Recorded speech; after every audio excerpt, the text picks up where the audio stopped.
हो गया आपके घर तक पहुंचने वाला है। जी हाँ मित्रों, आज परसिया त्योहार की इस पावन धरती पर आयोजित नशा मुक्त अभियान का ये कार्यक्रम मानव सेवा संस्थान परिवार द्वारा आदरणीय आलोक कुमार गुप्ता जी के सौजन्य से, श्रीमती पूनम गुप्ता जी के सौजन्य से आयोजित होने जा रहा है। तो नशा मुक्त परसिया, नशा मुक्त इस क्षेत्र को बनाने के लिए मानव सेवा संस्थान की एक पहल, मानव सेवा संस्थान की एक योजना हर घर नशा मुक्ति अभियान के रूप में पहुंच रही है। जी हाँ दोस्तों, आज परसिया देवारा की इस पावन धरती पर आयोजित नशा मुक्ति अभियान कार्यक्रम के मुख्य अतिथि मानव सेवा संस्थान के प्रबंधक आदरणीय आलोक कुमार गुप्ता एवं उनकी धर्मपत्नी श्रीमती पूनम गुप्ता जी।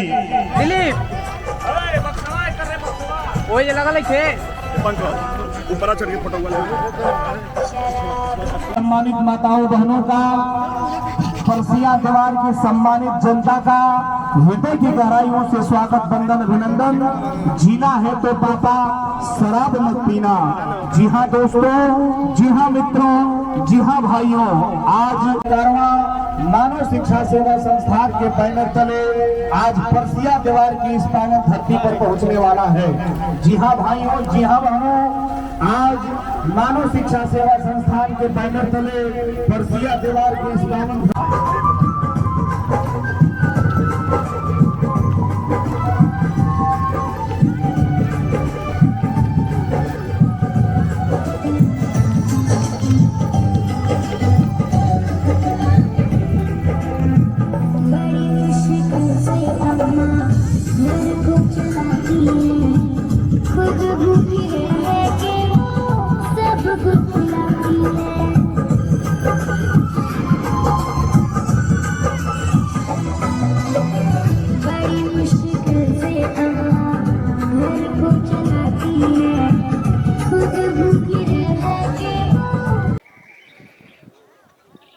आज उपस्थित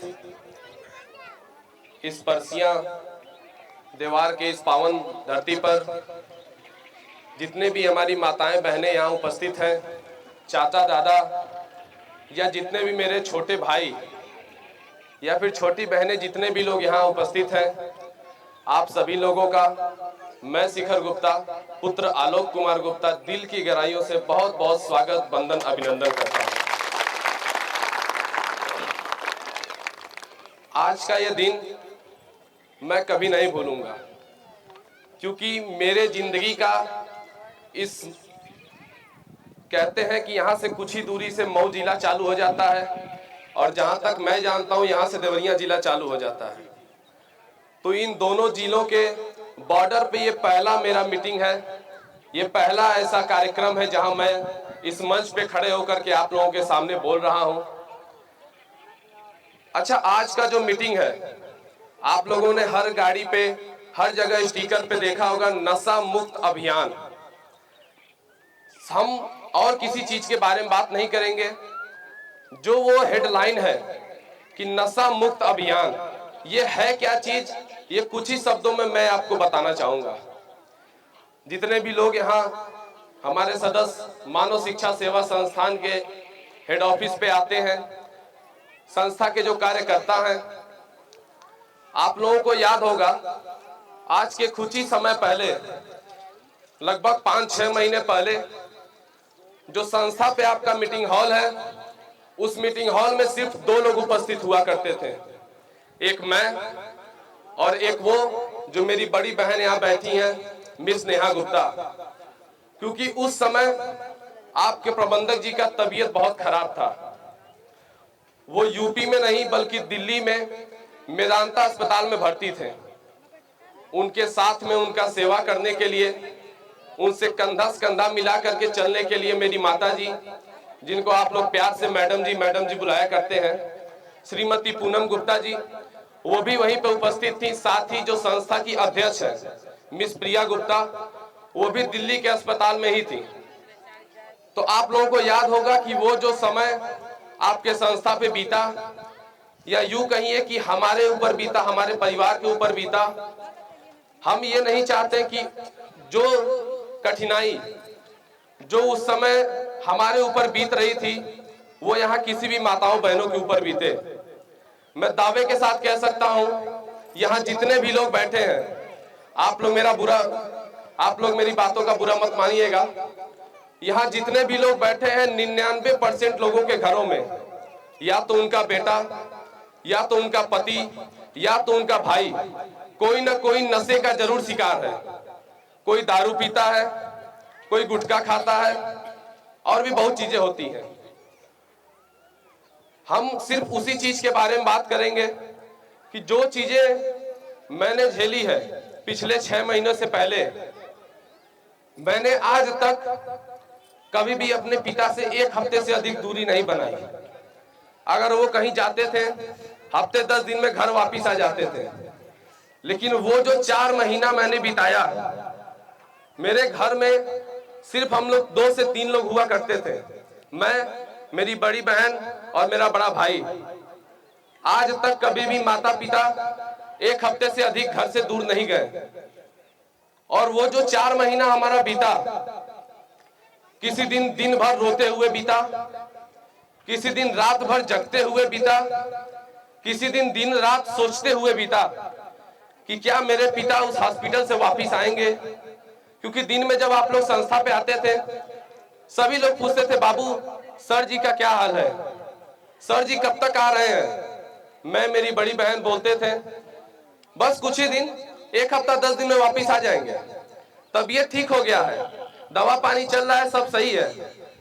लेकिन जब हम वो लोग झूठ बोलते थे तो दिल से एक आवाज आती थी कि हम लोग ये क्यों कर रहे हैं, हम लोग आपसे झूठ क्यों बोल रहे हैं। लेकिन कहीं ना कहीं आप लोगों का बहुत बड़ा सहयोग मेरे परिवार के ऊपर, या यूं कहिए आपके इस संस्था के परिवार के ऊपर रहा। और यहाँ जितने भी लोग बैठे हैं सभी का उसमें सहयोग है। आप लोगों ने जो हौसला, जो संस्था से जुड़े रहने का हौसला दिखाया, उस बीच न जाने कितने ऐसे लोग जब आपके प्रबंधक मेदांता के दिल्ली के अस्पताल में भर्ती थे, न जाने कितने ऐसे लोग गांव में घूम घूम कर फोटो दिखाया करते थे, ये देखिए आपका प्रबंधक, ये तो मर गया, ये अब वापिस नहीं आएगा। उसके परिवार वाले तो झूठ बोलते हैं, उसका बेटा झूठ बोलता है कि वो भर्ती है, उनका दवा चल रहा है। असलियत ये है कि वो मर गया। आप लोग अपना पासबुक ले जाइए, पैसा वापस ले लीजिए। लेकिन फिर भी आप सभी लोगों ने हम पे विश्वास किया, अपने संस्था, अपने परिवार पे विश्वास करके उस कड़ी कठिनाइयों के बाद भी आप लोग संस्था से जुड़े रहे, संस्था में अपना सहयोग दिया। और उसी चीजों के जो जितनी चीजें हम लोगों ने झेली है, मैं ये नहीं कहता सिर्फ मैं झेला हूं, हमारे संस्था के यहाँ जितने भी कार्यकर्ता हैं ये सभी लोग मेरे सामने रो पड़ते थे कि किट्टू बाबू प्रबंधक जी कब तक आएंगे, आपकी बात होती है, आप हमें बताइए। या हमारे प्रधान जी हैं, भूपेंद्र जी हैं, बाकी सभी लोग हैं। यही नहीं बल्कि जितने भी सदस्य लोग हैं, अधिकतम लोगों का मैं नाम नहीं जानता हूं, उसके लिए माफी चाहूंगा। लेकिन आप भी लोग जब आते थे मीटिंग में, हम मीटिंग करते थे मीटिंग हॉल में, तो अधिकतम लोग अपने स्थान से खड़े होकर के पूछते थे कि बाबू आप तो बोल रहे हैं ठीक है, लेकिन सर जी आएंगे कब तक ये बताइए। और मुझे वो भी दिन याद है 28 अगस्त 2023, जिस दिन सर जी आपके प्रबंधक खड़ेश्री के उस साईं बाबा के पवित्र दरबार पे पहुंचे थे। मैंने अपनी आंखों से देखा है, ये कहीं सुनी वाली बातें नहीं है, मैंने अपनी आंखों से देखा है। डॉक्टर जो आए थे दिल्ली से, वो सर जी को लेकर रूम में बोले कि आपको किसी से मिलना नहीं है। उस रूम के बाहर कम से कम 100 से 150 महिलाएं बैठ के रो रही थी। इसलिए नहीं कि उनके प्रबंधक का तबीयत खराब है, वो इसलिए रो रही थी कि हमने जो प्रभु से दुआ की कि हे प्रभु मेरे प्रबंधक को आप संस्था पे वापस लाइए, उन्हें सुरक्षित वापस लाइए, स्वस्थ लाइए। उन लोगों का दुआ काम किया, आप लोगों का दुआ उसमें बहुत सहयोग दिया। मुझे याद है मैं जब उस अस्पताल में पहली बार गया था, मैंने नाम बहुत सुना कि दिल्ली का सबसे बड़ा अस्पताल है। जिस दिन पहले दिन हम लोग उस अस्पताल पे पहुंचे, इधर मेरे पिताजी बैठे थे, मेरे सामने डॉक्टर बैठे थे, इधर मेरी माताजी थी। मेरे सामने उस डॉक्टर ने मेरे पिताजी से कहा, गुप्ता जी 1% चांस है कि आप बच जाएंगे, 99% चांस है कि आप जिंदा नहीं बचेंगे। ये कलेजा फट गया उस समय। मैं उस समय वहां सामने बैठा था, ये कलेजा फट गया उस समय। मैंने ये क्या सुन लिया, ये सुनने से पहले मैं यहाँ क्यों नहीं था। उन्होंने कहा 1% जो चांस है कि आप बचेंगे, उसमें आपको आज के आज इस अस्पताल पे 60 लाख रुपया जमा करना पड़ेगा, तब जाके मैं और मेरी टीम आपका इलाज चालू करेंगे। मैं देखिए, मेरी बातों का बुरा मत मानिएगा, मुझे नहीं लगता कि किसी गांव के किसी परिवार में इतना अपने अंदर हौसला होगा कि यदि उनके पति या उनके बेटे दारू पी करके, नशा करके अपना लीवर, अपना किडनी, अपना शरीर खराब करते हैं और किसी बड़े अस्पताल में जा करके अगर डॉक्टर बोल दे कि 10-20 लाख 50 लाख यहाँ जमा करिए, तब मैं आपके भाई बहन बेटी का इलाज चालू करूंगा, तो कोई वहां तत्काल जमा कर पाए। वो तो आप लोगों का सहयोग था और प्रभु की दया से पैसे की कमी नहीं पड़ी, पैसा जमा किया गया, इलाज चालू हुआ। लेकिन कोई वो ऐसा दिन नहीं था जिस दिन इस कलेजे से आवाज आती थी कि क्या मेरे पिता जिंदा बचेंगे, क्या मेरी माता जी जो अपना लीवर कटवा करके मेरे पिताजी में ट्रांसफर करवा रही हैं। दोनों लोगों का ऑपरेशन हुआ 18 जुलाई 2023। मुझे आज वो दिन याद है, उस दिन मंगलवार था। मैं बजरंगबली का बहुत बड़ा भक्त हूं। उस दिन मंगलवार था। मैं जब सुबह उठा तो मैंने बजरंगबली से कहा कि प्रभु आज कुछ भी कर देना, मेरी जिंदगी में कितना भी बुरा दिन ला देना, लेकिन आज मेरे माता पिता को जिंदा बचा देना।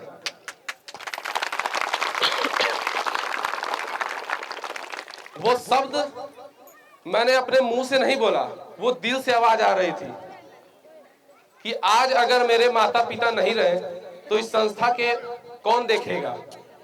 मेरे में उतनी शक्ति नहीं कि मैं इतने हजारों संख्याओं की माताओं बहनों को संभाल सकूं जितना आपके इस प्रबंधक के पास है।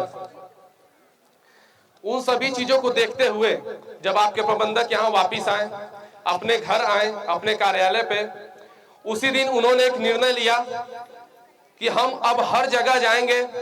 हर सोमवार जो संस्था की छुट्टी रहती है, हर सोमवार एक प्रोग्राम करेंगे हर जगह, और जितने भी लोग नशा से पीड़ित हैं उन लोगों को नशा मुक्त करने में जितना हमारा सहयोग हो सके उतना हम करेंगे। उसी दिन से उन्होंने ये ठान लिया, हर सोमवार को हम मीटिंग करेंगे। इसीलिए आप लोगों से एक छोटा सा मेरा निवेदन, क्योंकि महिला की जो शक्ति होती है उस शक्ति से बड़ा कोई शक्ति नहीं होता। एक महिला जो चीज अगर ठान ले कि मुझे ये करना है तो वो कर लेगी। अगर एक महिला ठान ले कि मुझे अपने पति, मुझे अपने बेटे को नशा मुक्त करना है तो वो कर लेगी। जैसे कि हम लोगों ने ठाना, मेरे भाई मेरी बहन ने ठाना, ऑपरेशन हुआ, और उसके बाद से आज भी मेरे पिता आपके प्रबंधक कहते हैं कि जिंदगी में कुछ भी हो जाए मैं दारू कभी नहीं पीऊंगा, और जिंदगी में कुछ भी हो जाए मेरे साथ जो लोग हैं मैं उन्हें भी नहीं पीने दूंगा।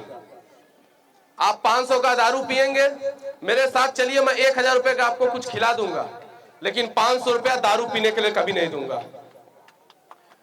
तो ये चीजें आप लोगों को समझनी होगी, क्योंकि हर परिवार आज एक नशे से परेशान है।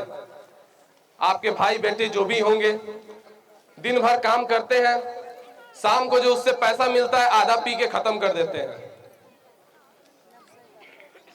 सही बात है ना? किसने कहा? सही बात है।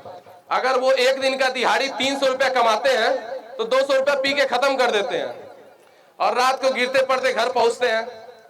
बुरा मत मानिएगा मेरी बातों को, लेकिन ये सत्य है। तो इन्हीं सब चीजों को बंद करने के लिए, अपने इस परसिया दीवार को नशा मुक्त बनाने के लिए हम लोग यहाँ उपस्थित हुए हैं। तो इसी के साथ मैं अपनी बातों को यहीं पे विराम दूंगा, क्योंकि मेरे बाद भी बहुत लोग हैं। धूप भी आज बहुत तेज है, आप लोग धूप में बैठ के भी हमारी बातों को सुन रहे हैं, बहुत ही अच्छा लगा।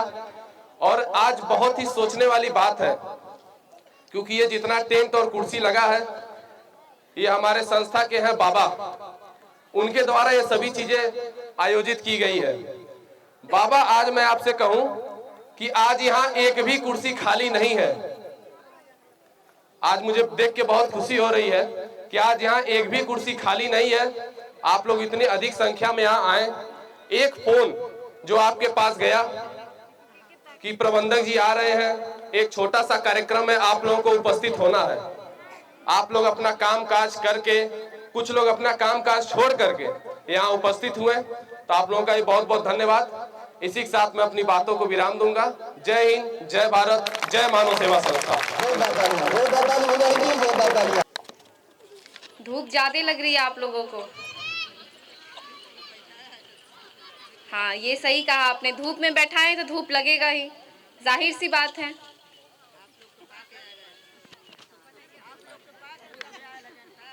अच्छा, हम लोगों को पा करके आई हैं।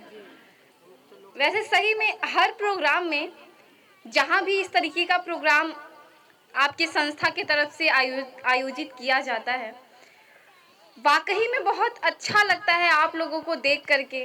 मैं हर मीटिंग में कहती हूँ कि आप लोग जिस तरीके से, अभी जैसे मेरे भाई ने बताया, कितने लोगों ने काम छोड़ करके यहाँ पे आए हैं, कितने लोग काम सुबह जल्दी उठ करके सारा काम जल्दी जल्दी करके यहाँ पे उपस्थित हुए हैं, और कितने लोग इंतजार कर रहे होंगे कि जल्दी से प्रोग्राम खत्म हो तो हम अपने काम पे जाएं। अच्छा, एक चीज़ और मुझे गुप्त सूत्रों से पता चला है। एक चीज़ मैं पूछ लेती हूँ। मैं सोच रही थी रास्ते भर कि मैं चल के सबसे पहले पूछूंगी आप लोगों से। मुझे मेरे गुप्त सूत्रों से पता चला है कि देवरिया में और मऊ जिले में कुछ लोग ऐसे होते हैं जो डेली नहाते नहीं हैं। सही में पता चला है मुझे, तो मैं सोची मैं चल करके सबसे पहले यही पूछूंगी आप लोगों से। अब आप लोग मुझे बताइए, कितने लोग ऐसे यहाँ उपस्थित हैं जो नहा करके नहीं आए हैं आज? आप नहा करके नहीं आई हैं? पहले ध्यान से सुनिए मैं क्या कह रही हूँ। अच्छा चलिए, अब ये भी बता दीजिए कि कितने लोग, जितने लोग यहाँ बैठे हैं, कितने लोग आज नहा करके आए? जरा हाथ उठाइए तो। जो लोग नहा करके आए हैं, झूठ मत बोलिएगा।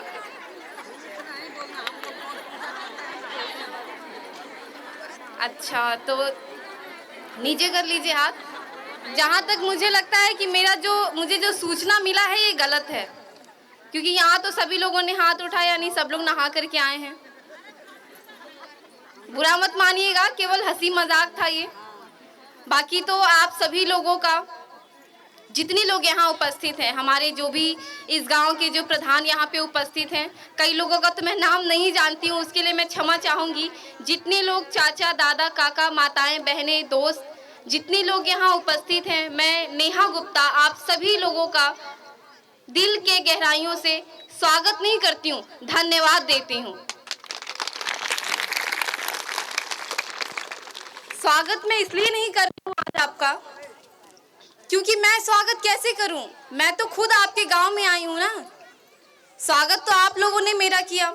जैसे गाड़ी रुकी, तुरंत जल्दी से आप लोग आ गए, मैडम जी को माला पहनाने लगे, वहां से साथ में चलते हुए आए, यहाँ पे आकर भी कुछ लोग आकर के मैडम जी का स्वागत किए। तो मैं आप लोग का स्वागत नहीं कर सकती आज। जब आप लोग मेरे यहाँ आएंगे तब स्वागत मैं करूंगी। वैसे तो हर मीटिंग में मैं करती हूँ, पर हाँ, आज मैं आप सभी लोगों को धन्यवाद देती हूँ। धन्यवाद पता है किस लिए?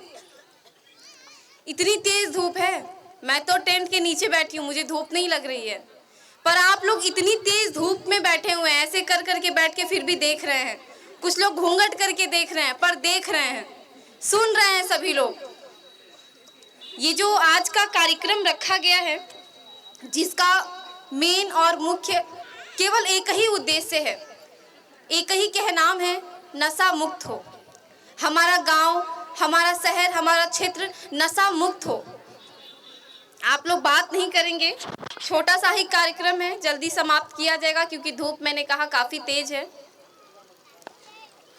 आप लोगों को जितनी भी बातें आज मैं बताऊंगी, जितनी भी बात बताऊंगी, ध्यान से सुनिएगा उस बात को, क्योंकि ये मुझे लगता है जितने लोग यहाँ बैठे हैं सबके साथ गुजर रही है ये चीजें, सबके घर परिवार, जैसा कि मेरे भाई ने कहा, सबके घर परिवार में कोई ना कोई उनका बेटा या भाई या पति या अगल बगल रिश्तेदार कोई ना कोई जरूर किसी ना किसी नशे से पीड़ित है, परेशान है, रोज सोचता है, रोज जब नहा धो करके, अभी आप लोगों ने कहा रोज नहाते हैं, पूजा भी करते होंगे, रोज भगवान से एक ही चीज मांगते हैं कि मेरे परिवार पे जो संकट है, जो मुसीबत है, वो दूर हो जाए। रोज सोचते हैं कि मेरा भाई, मेरा पति, मेरा बेटा नशा ना करे, अच्छे रास्ते पे चले, सही रास्ते पे चले, गलत रास्ता ना चुने, रोज कहते हैं आप। इसी के बारे में मैं, जो मेरे साथ बीत चुकी है जितनी चीजें, उसके बारे में मैं आपको बताना चाहती हूँ आज।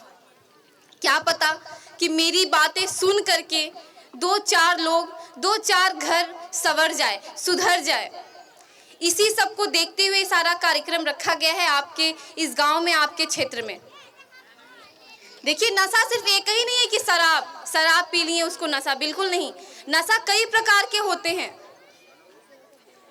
और सारा नशा जितने भी प्रकार के होते हैं, मुझे तो नाम नहीं पता, पर जितनी भी नशा होती हैं सब बेकार हैं, छोड़ दीजिए उसको। जितने यहाँ जेंट्स बैठे हैं, जो आदमी लोग हैं, मैं आपसे कहना चाहती हूँ, अच्छी चीज नहीं है ये, छोड़ दीजिए इसको। और अगर अच्छी चीज होती, मैं आप सबसे पूछ रही हूँ, अगर ये शराब पीना वाकई में अच्छी चीज होती तो क्यों ना हम अपने पति, माँ, बेटे और अपनी बच्ची को सामने बैठा करके उनको पिलाते हैं? क्यों नहीं करते हैं आप ऐसा? अच्छा, कुछ लोग इसमें ये भी होते हैं, मैं आपको बताना चाहूंगी, कुछ लोग ये भी होते हैं जो अलग अलग तरीके के बहाने करते हैं। आज ज्यादा काम करके आए हैं, थोड़ा सा पी लेते हैं। आज ज्यादा थक गए हैं, थोड़ा सा ले लेते हैं ताकि जल्दी से सो सकें, आराम से नींद आ जाए। थोड़ा सा जिंदगी में कठिनाइयां हैं, परेशानियां हैं, थोड़ा सा पी लेंगे तो अच्छी नींद आ जाएगी। ये सब क्या बहाने हैं, मुझे नहीं समझ में आती, क्या लॉजिक है इसका? आप इतनी सारी महिलाएं जो बैठे हैं, मैं आपसे पूछना चाहती हूँ, आप काम नहीं करते घर में? आप काम नहीं करते हैं अपने घर में? नहीं कमाते हैं रोटी अपने घर के लिए? नहीं संभालते हैं अपने बच्चों को? ये कौन सा बहाना है, मैं नहीं समझ पाती हूँ। मैं तो देखती हूँ, जब मैं गांव में जाती हूँ, मैं देखती हूँ कि अगर आदमी मजदूरी कर रहे हैं तो उनके साथ औरतें भी होती हैं जो मजदूरी करती हैं। औरतें भी पैसा लोगों का इकट्ठा करके संस्था में जमा करने जाते हैं, तो उससे अधिक तो औरतें हैं। आप इतने लोग बैठे हैं ना, यहाँ औरतों की संख्या क्यों इतनी ज्यादा है पता आप लोगों को? इतने लोग यहाँ पे बैठे हैं, फिर भी औरतों की संख्या यहाँ ज्यादा। और सिर्फ यहाँ की बात मैं नहीं कर रही, हर कार्यक्रम की बात कर रही हूँ। जितने भी जगह, जहाँ जहाँ जिस भी प्रकार के हम लोग कार्यक्रम रखते हैं, हर कार्यक्रम में औरतों की संख्या ज्यादा होती है। वो दिन गया जब औरतें घर में बैठती हैं घूंघट करके, पति चाहे कुछ भी करे, कमा के दे या ना दे, घर में पड़े रहते हैं। वो दिन गया। अब औरतें निकलती हैं घर के बाहर, अगर पति उस लायक नहीं है, खुद निकल के पैसा कमाती हैं और अपने बच्चों का पेट भरने का काम करती हैं, अपने बच्चों को स्कूल में पढ़ाने का काम करती हैं। ये चीजें आप लोगों को क्यों बताई जा रही है पता है आप लोगों को? क्योंकि मुझे ऐसा लगता है कि वो औरत जब पति की तबीयत खराब हो जाए तो यमराज से लड़ जाती है ताकि मेरा पति घर वापस आ जाए। वो औरत अपने पति का ये नशा नहीं छुड़वा सकती।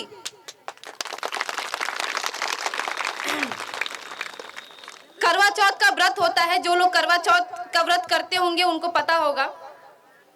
जब व्रत आप लोग करते हैं, शाम को जब पूजा होता है, गोलाई में सब लोग बैठ के थाली घुमाने का काम करते हैं, उसके पहले एक किताब होती है जिसमें कहानियां होती हैं, उसको आप पढ़ते हैं, पूजा करते हैं। उस कहानी में एक कहानी और है, पता है आपको?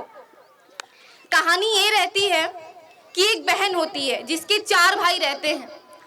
अब वो बहन सुबह से भूखी रहती है अपने पति के लिए, बिना पानी पिए, बिना खाना खाए।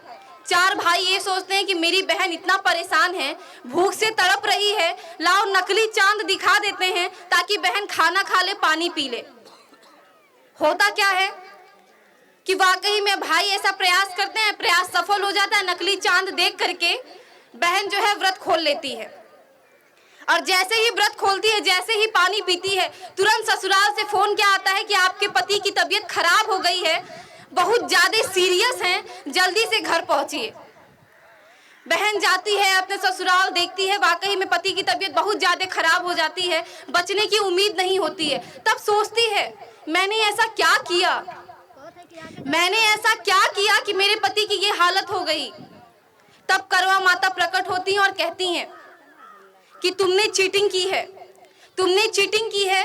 अपने पति के लिए व्रत तो थी तुम, पर नकली चांद देख करके व्रत खोल ली, इसलिए मैं नाराज हो गई और तुम्हारे पति की ये हालत है। उस बहन ने माता से पूछा कि माता मैं ऐसा क्या करूं कि मेरे पति फिर से स्वस्थ हो जाएं। माता कहती हैं कि तुम दोबारा से व्रत करो, दोबारा से त्याग करो अपने पति के लिए, भूखी रहो, प्यासी रहो, और जब मैं प्रसन्न होंगी तुमसे, तुम्हारी पूजा से, तुम्हारे त्याग से, तब जाके तुम्हारे पति का रक्षा करूंगी, उसका प्राण बचाने का काम करूंगी। और वो बहन ना जाने कितने दिनों तक भूखी रही, प्यासी रही, पूजा करती रही, पाठ करती रही, माता को मनाती रही अपने पति के लिए, और तब जाकर के माता प्रसन्न होती हैं और पति को सुरक्षित वापस उसके घर भेजती हैं। तो ऐसी महिलाएं हमारे समाज में मौजूद है, तो मैं कैसे मान लूं ये कि आप अपने पति का नशा नहीं छुड़वा सकती हैं। यहाँ जितने लोग बैठे हैं, मैं अधिकतर देख पा रही हूँ कि 30 साल से ज्यादा की उम्र के लोग यहाँ पे उपस्थित हैं। आपके बच्चे होंगे, सबके घर में होंगे। आप अपने बच्चे के लिए छठ में व्रत रहती हैं, 24 घंटे तक बिना पानी के व्रत रहती हैं, सुबह शाम नदी में जाकर के खड़ी रहती है, ठंडे पानी में, ठंडे समय में, जाड़े में, बिना स्वेटर पहने पूजा करती हैं, पाठ करती हैं, ताकि मेरे बेटे को कुछ ना हो, वो हमेशा सुरक्षित रहे। तो मैं कैसे मान लूं ये कि ऐसी महिलाएं, ऐसी माँ हमारे समाज में उपस्थित हैं, तो अपने बेटे का नशा नहीं छुड़वा सकती। हम लोग क्यों जागरूक करते हैं आप लोगों को? इसलिए कि अगर औरतें ठान लें तो कुछ भी कर सकती हैं, इसलिए सारी चीजें आपको बताई जाती हैं। और जो लोग यहाँ जेंट्स मौजूद हैं, जितने भी आदमी हैं, जो भी इस शराब को पीते होंगे, नशा करते होंगे, मैं आपसे पूछना चाहती हूँ कि वाकई में अगर ये इतनी ही अच्छी चीज है, इतनी ही स्वादिष्ट है, इतना ही अच्छा लगता है, तो क्यों नहीं अपने बेटी को पिलाते हैं आप? क्यों नहीं अपने बेटे को सामने रख करके पिलाते हैं उनको आप? क्यों नहीं अपनी माँ, अपनी पत्नी को सामने बैठा करके उनको भी पिलाते हैं, खुद भी पीते हैं आप? क्यों नहीं करते हैं ऐसा? आपको पता है कि जब आप शाम को पी करके घर आते हैं, अपने पत्नी को, अपनी माँ को उल्टा सीधा बोलते हैं, मारते हैं, खुद तो सो जाते हैं, पर आपको परिवार सोता है? सोचते हैं कभी ये बात आप लोग? सोचते हैं कि मेरा बेटा, मेरी बेटी जो स्कूल में पढ़ते हैं, फीस ना जमा होने के कारण उसको बेंच पे बैठा करके मुर्गा बनाया जाता है, कान पकड़ाया जाता है, हाथ खड़ा किया जाता है कि फीस नहीं भरा तुमने। और फीस तो नहीं भरते हैं, पर वो पैसा लेकर के दारू पी जाते हैं। आप लोग सोचते हैं कभी अपने बच्चों के बारे में? आप सबसे मैं पूछना चाहती हूँ कि हर राखी में बहन आपको राखी बांधती है ताकि मेरा भाई मेरा सुरक्षा करे। कैसे करेंगे आप जब आप खुद नशे में धुत हैं? तो कर पाएंगे सुरक्षा? अपने पत्नी के साथ शादी करके आप उसको घर लेकर के आते हैं, पत्नी आपके माँ बाप की सेवा करती है, बूढ़े माँ बाप की सेवा करती है, दवा पानी देती है, खाना देती है, आपके बच्चों को पैदा करती है। बच्चे को पैदा करने से एक बात याद आ गई मुझे, मैं तो इमेजिन नहीं कर सकती उस बात को, पर आप सब बैठे हैं, मैंने कहा कि मुझे लगता है अधिकतर लोग 30 साल से ज्यादा उम्र के लोग यहाँ पे बैठे हैं। सबके बच्चे होंगे, जिनके बच्चे हैं उनके बारे में मैं बताना चाहती हूँ। महसूस तो आप लोगों ने किया होगा उस 9 महीने को, महसूस किया होगा ना आप लोगों ने 9 महीने, जब 9 महीने बच्चे को अपने पेट में रखते हैं आप लोग, 9 महीने के बाद जब पैदा करते हैं, उस दर्द को महसूस किया होगा ना आप लोगों ने। तब दर्द नहीं होता है जब बेटा आकर के दारू पी करके अपने पत्नी को मारता है, अपने बच्चे को मारता है, तब दर्द नहीं होता है आप लोगों को। जो लोग जेंट्स यहाँ मौजूद हैं, एक गाना आया था बहुत पहले, मेरे मुन्ने भूल ना जाना, दूध का फर्ज निभाना। निभाते हैं आप लोग। गाना तो चला देते हैं गाड़ी में, सुन लेते हैं गाना, पिक्चर देख लेते हैं, वाकई में करते हैं ऐसा आप लोग? चुकाते हैं खून का कर्ज आप लोग, दूध का कर्ज आप लोग। मत करिए ऐसा, अभी भी समय है, सुधर जाइए, इस नशे को छोड़ दीजिए। पता है आपको, पूरे भारत में प्रति साल, हर साल 30 लाख लोग मर जाते हैं इस दारू के कारण। पता है आप लोगों को? आप सोचिए जरा, 30 लाख परिवार में उनका बेटा या भाई या पति मर जाते हैं इस दारू के कारण। मरते तो वो लोग हैं। क्या लगता है आपको? आप दारू पी रहे हैं, एक दिन मर जाएंगे, बहुत आसान होता है कहना, पर जो आपके पीछे छूट जाते हैं उनको कैसा महसूस होता है पता है आप लोगों को? 30 लाख घरों के महिलाएं विधवा हो जाती हैं, 30 लाख घरों के जो बच्चे हैं वो अनाथ हो जाते हैं, 30 लाख घरों की जो माँ है जिन्होंने 9 महीने अपने बेटे को अपने कोख में रखा, इतनी मुश्किल से उसको पैदा किया, उसका बेटा उसके सामने मर जाए, कैसा लगता है उनको? महसूस होता है आप लोगों को? एक काम करिएगा, इसको महसूस करने के लिए ज्यादा मत करिएगा, 9 किलो तो ज्यादा हो जाएगा, केवल 2 या 3 किलो ईंटा बांध करके अपने पेट पे लटका लीजिएगा आप लोग। केवल एक दिन करके देखिएगा, एक दिन तक 2 या 3 किलो का ईंटा या पत्थर बांध करके अपने पेट पे लटका लीजिएगा और दिन रात उसके साथ रहिएगा। उसको लटका करके खाइएगा, पीजिएगा, सोइएगा, उठिएगा, चलिएगा, सारा काम करिएगा। एक ही दिन में समझ में आ जाएगा आप लोगों को, एक ही दिन में समझ में आ जाएगा, महसूस हो जाएगा उस दर्द को आप लोगों को। मैंने जो भी कहा बुरा मत मानिएगा इस बात को।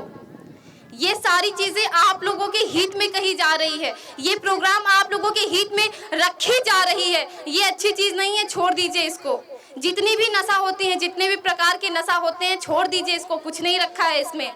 मैंने झेल रखा है इस चीज को। ऐसा नहीं है कि मैं मोबाइल से, इंटरनेट से सारा चीज सीख करके आज आपके सामने बोल रही हूँ, या मेरा भाई अभी आपके सामने बोल रहा था, सारा कुछ मोबाइल में सीख करके बोल रहे हैं हम लोग। ऐसा कुछ भी नहीं है।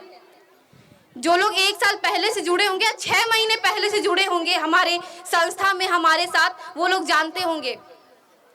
आज से 6 महीने पहले मेरे भी पिता इसी शराब के कारण, शराब का नशा करने के कारण, सेवन करने के कारण, उसको लेने के कारण बहुत ज़्यादा बीमार हो गए थे। इतना ज़्यादा बीमार हो गए थे कि सबसे पहले तो हम लोग लखनऊ ले गए उनको, वहाँ नहीं ठीक हुई, डॉक्टर जवाब दे दिया। फिर दिल्ली ले गए मेदांता हॉस्पिटल में, पूरे भारत का नंबर 1 हॉस्पिटल है वो। वहाँ लेकर के गए, डॉक्टर ने, जैसा कि मेरे भाई ने बताया आपको, बचने की उम्मीद नहीं थी। सोच सकते हैं आप, अभी मेरा भाई जो आपके सामने बोल रहा था, कुछ लोगों को लग रहा होगा कि काफ़ी बड़े हैं, 23-24 साल के। मैं बता दूं आपको कि अभी 18 साल भी पूरा नहीं हुआ है उसका। अब जरा सोचिए आप कि वो बच्चा जो 17 साल का है, उसके पिता जब मेदांता हॉस्पिटल दिल्ली में भर्ती रहे और डॉक्टर उनको ये कह दे, उसके सामने ये कह दे कि तुम्हारा पिता अब नहीं बचेगा, कैसा महसूस हुआ होगा उसको, सोच सकते हैं आप। मैं संस्था पे रहती थी, अब क्योंकि इतने सारे लोग जुड़े हुए हैं संस्था से, काम तो बंद कर नहीं सकते। डेली आप लोग आते थे, डेली पूछते थे क्या हुआ नेहा जी, क्या हो गया दीदी, नेहा जी कब आएंगे सर, तबीयत ठीक है ना उनकी, उम्मीद तो है ना आने की। मैं सही बताऊं तो मुझे भी नहीं पता था उस समय, मैं झूठ बोल दिया करती थी कि हाँ हाँ ठीक है, पर हाँ दवा थोड़ा सा चल रहा है, कुछ दिन में वापिस आ जाएंगे, 1 हफ्ते में वापिस आ जाएंगे, 10 दिन में वापिस आने, झूठ बोला करती थी मैं। रोज शाम को यहाँ दिल्ली के अस्पताल में मेरी मम्मी भी थी, मम्मी पापा के साथ संस्था की अध्यक्ष मेरी सबसे अच्छी दोस्त प्रिया गुप्ता जी थी वहाँ पे, जो उनको समय से उठाने का काम करती थी, खाना खिलाने का काम करती थी, दवा खिलाने का काम करती थी। जो फर्ज मैं नहीं पूरा कर पाई, वो फर्ज प्रिया गुप्ता ने पूरा करके दिखाया वहाँ पे। इनका कर्ज तो मैं जिंदगी भर नहीं भूल सकती हूँ। कहते हैं ना, बुरे वक्त में समझ में आता है कौन अच्छा आपका साथ है, कौन पराया है आपका। तो वाकई में उस बुरे समय में मुझे समझ में आया कि प्रिया गुप्ता जी जो हैं, वो कहने के लिए तो मेरे यहाँ काम करती हैं, पर अपने बहन से कम नहीं मानती हूँ उनको मैं। जैसा कि मैंने बताया कि जो उन्होंने किया है वो कोई दूसरा चाह के भी नहीं कर सकता है। और जो बलिदान मेरे माता जी ने दिया, आपकी मैडम जी, जो बलिदान उन्होंने दिया, अपना लीवर कटवा करके अपने पति के अंदर डलवाने का काम किया और उनको जिंदा वापिस यहाँ इस मानव सेवा संस्थान में आप लोगों के बीच लाने का काम किया। जो बलिदान उन्होंने दिया है उसको भी मैं नहीं भूल सकती। आप सोचिए कि हम लोगों का थोड़ा सा हाथ भी कट जाता है तो कितना परेशान हो जाते हैं हम लोग। एक नॉर्मल ऑपरेशन भी होता है तो कितना परेशान हो जाते हैं हम लोग। आप सोचिए, जिस इंसान का यहाँ से लेकर के यहाँ तक पेट फाड़ करके, चीर करके, उसके अंदर के लीवर को निकाल करके और उसके पति में डाला गया हो, इतना बड़ा ऑपरेशन किया गया हो, उस महिला की हालत क्या होगी? सोच सकते हैं आप? सोचिएगा, जरूर सोचिएगा इस बात को। क्योंकि मुझे ऐसा लगता है कि घर जा करके अगर अपने पति, बेटे, भाई को आप लोग नहीं सुधार पाए तो ये कहीं ना कहीं, मुझे कहना तो नहीं चाहिए, पर कहीं ना कहीं ये सिचुएशन, ये समय जरूर आपके घर पे आ सकता है कि आप लोगों को भी अपना लीवर काट के ना देना पड़े। मेरा परिवार तो बहुत भाग्यशाली था कि मेरे पास इतना रुपया था कि मैं लगा करके अपने पिता को जिंदा वापस ला पाई। आप लोगों का इतना सहयोग था, इतना आशीर्वाद था कि मेरे पिता जिंदा वापस आ पाए। ठीक है, करिए। मैं जितने लोग यहाँ मौजूद हैं, मैं सबसे कहना चाहती हूँ कि अगर मेरी बात गलत लगे तो करिए आप नशा, कोई बात नहीं है। अगर आपके पास 60 लाख 70 लाख रुपया हो तो करिए नशा, कोई बात नहीं है। अगर आपके पास इतनी सारी माताएं बहनें का आशीर्वाद हो तो करिए नशा, कोई बात नहीं है। आप देखिए, ये जो चित्र आपको दिखाई दे रहे हैं ये बनावटी नहीं है। आप देखिए, ध्यान से देखिए इस चित्र को। ये जितने भी चित्र आपको दिख रहे हैं ये बनावटी नहीं है, मोबाइल से नहीं निकाला गया है। ये वही चित्र है, वही इंसान है जो आपके प्रबंधक यहाँ आपके सामने बैठे हुए हैं। देखिए इस चित्र को ध्यान से।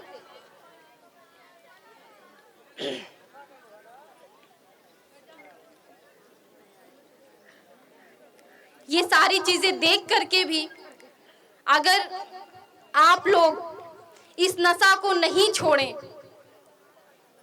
अपने घर को नहीं संवारें, खुद को नहीं संवारें, तो फिर इस कार्यक्रम का कोई मतलब नहीं है, कोई मोल ही नहीं है।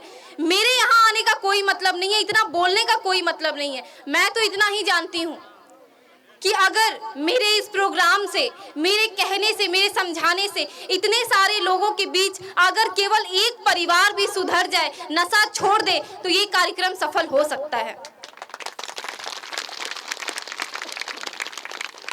इन्हीं सारी बातों के साथ मैं क्या समझाऊं आपको। मैं तो खुद, जहां मैंने कहा जितने लोग बैठे हैं, मुझे लगता है सारे लोग, अधिकतर लोग मुझसे उम्र में बड़े हैं। मैं क्या ही समझा सकती हूँ आपको।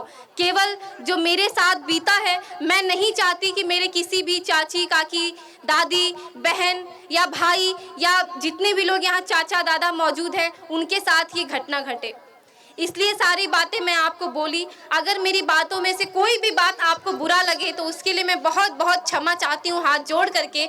हाँ, पर अगर मेरी बात सही लगी हो, मेरी सोच सही लगी हो तो ज़रूर करने का प्रयास करिएगा। अपने घरों में अपने लोगों को समझाने का प्रयास करिएगा और इस नशा को छुड़वाने का प्रयास करिएगा।